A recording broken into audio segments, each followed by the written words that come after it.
rappelle, c'est que nous sommes là dans un exercice de déclaration de politique générale et non pas dans un exercice de déclaration de politique sectorielle, encore moins une déclaration de politique communale. Et cette déclaration nous permet d'indexer et de traiter de manière générale des orientations, des options du gouvernement sur les déclinaisons des différentes politiques publiques. Définir les politiques publiques nous permet de mieux asseoir l'action publique.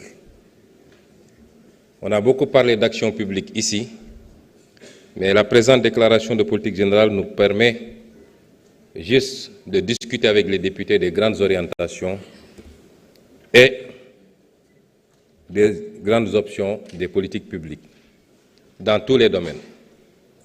L'énergie, l'agriculture, la santé, les infrastructures, la justice, les institutions et j'en passe. Beaucoup de députés ont indexé ces questions et dans le sens attendu dans un exercice de ce genre. La deuxième chose, c'est un constat. C'est que aucun député ici présent, qu'il soit de la majorité ou de l'opposition, n'a remis en question ces orientations et la déclinaison des politiques publiques pour les 5 prochaines années. Aucun.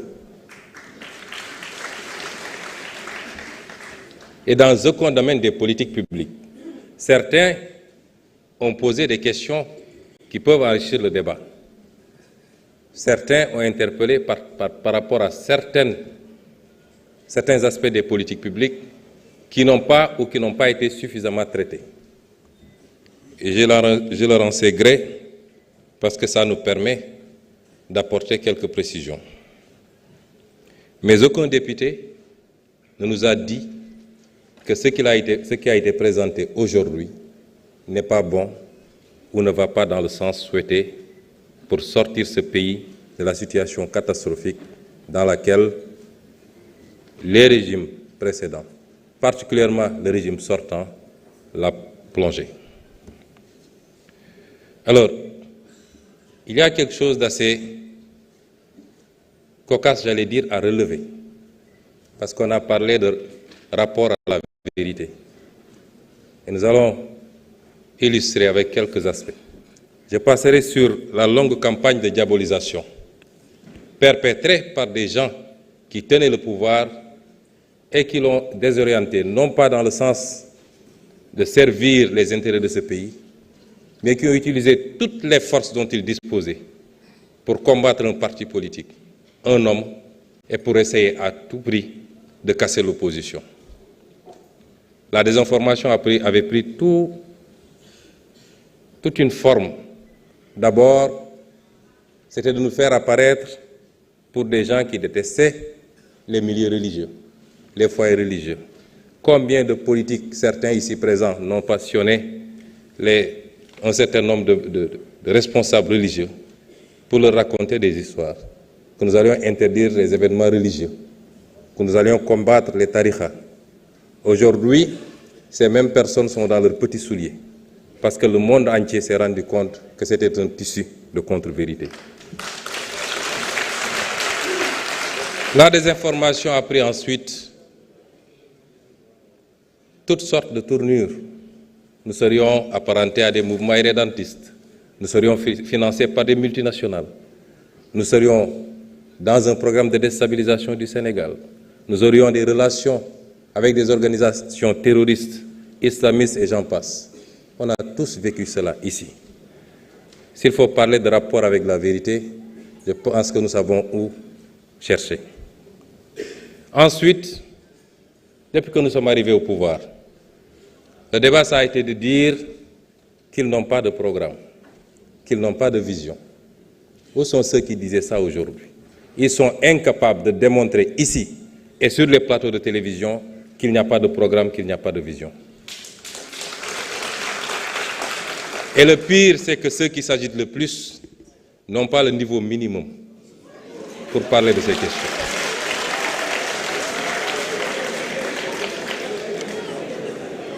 Et ensuite, aujourd'hui, personne ne nous dit qu'il n'y a pas de vision. Personne ne conteste ce qui a été proposé. Plébiscité depuis la présentation du référentiel par tout le peuple sénégalais, mais également par tous les partenaires au développement. Ces mêmes qui ont agité ici et qui ont contesté lorsque nous sommes livrés à l'exercice de vérité. Parce que nous aurions pu faire comme eux, puisqu'on parle de rapport à la vérité. Qu'est-ce qu'il y a de plus malsain en termes de rapport à la vérité que de mentir à tout son peuple, de mentir aux partenaires internationaux, en leur cachant les véritables chiffres pour pouvoir continuer à endetter le Sénégal et ce qui nous met aujourd'hui dans la situation fâcheuse dans laquelle on se trouve. Il y a des gens qui devraient avoir honte de parler et surtout de le faire de cette manière.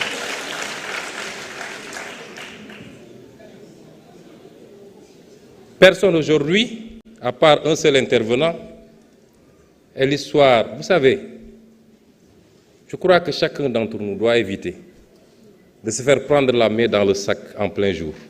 Dans quelques jours, la Cour des comptes publiera son rapport. Dans quelques jours. Je ne sais pas ce qui s'y trouve. Je ne sais pas ce qui s'y trouve, mais je peux vous garantir d'une chose. Si ça ne révèle pas plus que ce que nous avons révélé, ça ne sortira pas moins que cela.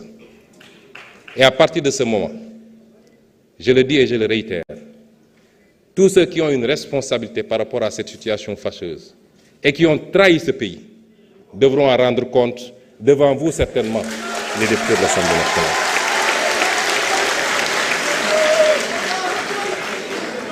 Je voudrais que certains comprennent qu'une certaine forme de politique est révolue dans ce pays.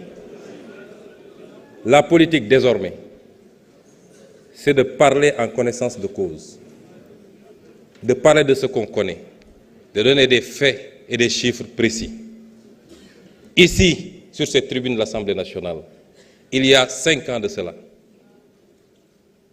lors d'une déclaration de politique générale, si ma mémoire est bonne, ou alors lors du passage du ministre des Finances, j'avais fait et chiffres à l'appui démontré la situation catastrophique dans laquelle on était en train de plonger le pays. Et j'avais terminé par annoncer que le Sénégal allait souffrir. L'histoire ne m'a-t-elle pas donné raison? Ici, sur cette tribune de l'Assemblée nationale. C'est vous dire que ce qui s'est passé le 24 mars n'était pas la fin d'une histoire. Ce n'en est que le début. Et tout homme politique qui ne pourra pas suivre ce rythme est voué aux gémonies et doit mettre un trait sur sa carrière politique. Le pays va changer et il va changer au forceps.